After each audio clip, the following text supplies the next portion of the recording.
हे सर्वशक्तिमान ईश्वर, आपने इस चरनी पर जन्म लिया है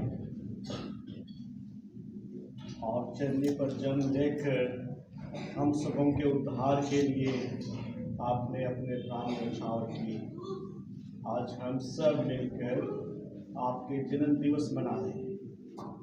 हम आपसे यही प्रार्थना करते हैं कि आप हम सब पर, हमारे परिवारजनों पर, हमारे रिश्तेदारों पर, हमारे बाल बच्चों पर, सभी पर आशीष दें, जिससे कि हम आपकी कृपाओं से भरपूर भर जाएं और आपकी इच्छा को अपने जीवन से जी सकें। इस जर्नी को आप आशीष दें और हम यह जल्द स्वीकार कर इस जर्नी को हम पहुँच करते हैं।